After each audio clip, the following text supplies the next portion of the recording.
नमस्कार, मेरा नाम राज है। ठीक है, तो मैं स्पेन में रहता हूँ। मैं इंडियन हूँ।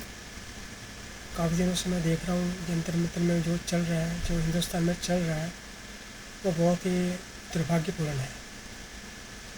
इसकी हमने कभी कल्पना भी नहीं की थी कि ऐसा भी कुछ हो सकता है, जब लोगों की चुनी हुई सरकार ही अपने बच्चों पर, अपने बड़ों पर तशद्दुद ढाने लगे।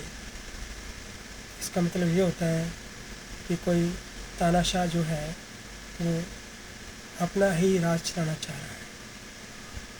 इनमें से 3 चेहरे ऐसे हैं जिसमें पहला नाम मोदी का है, दूसरा नाम अमित शाह का है जो तड़ीपार है, और इनके ऊपर कहीं ना कहीं कोई ना कोई केस चल रहे हैं।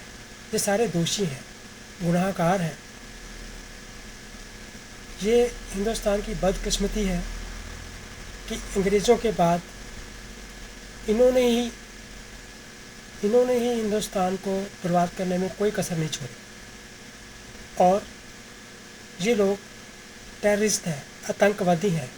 आतंकवादी के बाहर से नहीं आते, ये लोग खुद बनाते हैं। हम लोग पाकिस्तान को कोसते हैं, हम लोग चाइना को कोसते हैं, हम लोग ये करते हैं, वो करते हैं, मगर कहते हैं ना कि अपने अपने जो पंजाबी में बोलता है, अपने पीढ़े के थले डंडा मारो तो वो कोई नहीं मारता।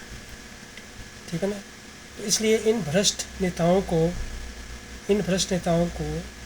या तो सीधे शूट कर देना चाहिए, या फिर इनको तड़ी पार कर देना चाहिए, या फिर इनको कोई हक नहीं है उस कुर्सी को बैठने का जहाँ पे ये लोग देश चलाते हैं।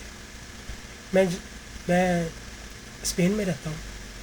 ठीक है, मैं जानजी तो नहीं कह सकता अपने आप को, मगर मेरी जो भावना है, जो मेरी सोच है, वो मेरे बच्चों के लिए, मेरी बेटियों के लिए, मेरे भाइयों के लिए, मेरे दोस्तों के लिए, वो जो स्टूडेंट हैं, मेरे भी बच्चे हैं, वो यहाँ पर पढ़ते हैं, उनको हर तरह की सहूलत है, यहाँ पर हर चीज़ मिलती है विदाउट एनी कॉस्ट।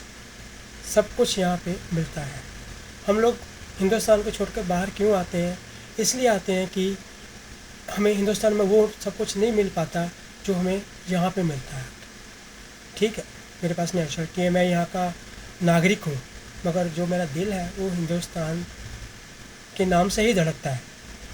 तो मैं ये चाहता हूँ, अगर कोई इंसान, अब एक बात और, धर्मेंद्र प्रधान जो है वो शिक्षा मंत्री है, उसकी अपनी बेटी कनाडा में पढ़ती है, और भी बहुत से होंगे जिनके अपने बच्चे अब्रॉड में पढ़ते हैं। वो क्यों इंडिया में क्यों नहीं पढ़ सकते? क्या इंडिया में स्टडी नहीं है? क्या इंडिया में यूनिवर्सिटीज़ नहीं है? क्या इंडिया में कॉलेज नहीं है? क्या नहीं है इंडिया में? मगर ये लोग अपने बच्चों को अब्रॉड पढ़ने के लिए भेजते हैं। क्यों? किस लिए? क्योंकि इनको यकीन नहीं है अपने देश की शिक्षा नीति पर। जब नेताओं को खुद ही विश्वास नहीं है, खुद ही ट्रस्ट नहीं है, तो आप ये बताओ कि जो हमारे युवा हैं, जो हमारे जन जी हैं, वो कैसे ट्रस्ट करें इनके ऊपर?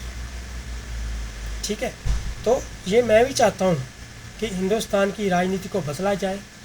इन बुड्ढों को, हरामजादों को, आतंकवादियों को निकाल कर देश से बाहर किया जाए। हमारे जन जी आएँ, पढ़े लिखे इंसान आएँ, जो अच्छी सोच के हों, हिंदुस्तान को आगे तक ले जा सकें, और अपने परिवारों को, अपने जो भी अपने परिवार हैं, अपने दोस्त हैं, अपने साथी हैं, एक अच्छी ज़िंदगी, एक अच्छी सेहत, एक अच्छी हेल्थ और एक अच्छी स्टडी दे सकें। ठीक है, रोज़गार दे सकें। ठीक है, हिंदुस्तान को ऊपर तक ले जा सकें। इन कुत्तों ने हिंदुस्तान का पट्टा बैठा के रख दिया है। सो प्लीज़ मेरी आपसे ये रिक्वेस्ट है कि मैं आपके साथ हूँ, मेरी सोच आपके साथ है। कृपया, जय हिंद, जय भारत, वंदे मातरम।